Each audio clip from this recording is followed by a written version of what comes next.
নিন মজাদার গোলমার্ক পপ, কুড়মুড়ে বাইটে ফুরফুরে লাইফ।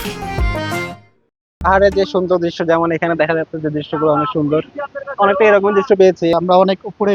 হ্যাঁ, যখন যাই, হ্যাঁ, মেঘের কিছু দেখতে পাই, সিনারি তো অসাধারণ, অতুলনীয়। চিরং থেকে এসেছি, এখানে এসে ভালো লাগছে। সকালে মেঘলা গিয়েছিলাম, ওখানেও অনেক ভালো লেগেছে। পাহাড়ে তো ওরকম স্বাভাবিকভাবে থাকা হয় না, ঘোরা হয় না। এই যে ছুটিতে এসেছি, অনেক ভালো লাগছে এখানে দেখে।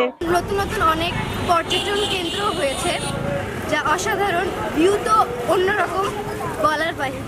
বান্দরবন তো এক কথা অপূর্ব। এটা মানে নিজের চোখে না দেখলে আপনি বুঝতে পারবেন না। ছবিতে যেভাবে আমি দেখেছি ইউটিউবে বা অনেকের মানে ইউটিউবেই বলতে গেলে বেশি দেখেছি। তো ওর চাইতে আমরা যে নিজের চোখে, যে খালি চোখে যে আমি যেটা দেখলাম, অপরূপ এক কথা বান্দরবন। ঈদের ছুটিতে অনেকদিন পর অনেক বন্ধ পেয়েছি, এই কারণে প্রথমবারই বান্দরবান আসা। খুব ভালো লাগছে, যেহেতু এত বন্ধ পাওয়া কখনোই হয় না, এখন এবারে পেয়েছি, অনেক মজা লাগছে।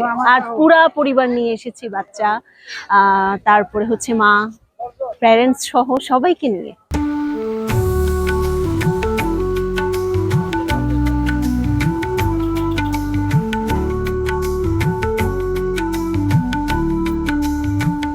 আশা করি যে অনেক পর্যটক আসবেন, যেহেতু দেশে এখান থেকে ছুটি বিরাজ করছে এবং ঈদের ছুটি হবে। ঈদের আমেজ এবং আনন্দ উদযাপনের জন্য বান্দরবন আসবেন, বান্দরবন ছুটি কোথায় নেবে। তো পর্যটকরা বান্দরবনের আগেও আসছেন, পর্যটকরা বান্দরবন সবসময় নিরাপদ বোধ করবেন।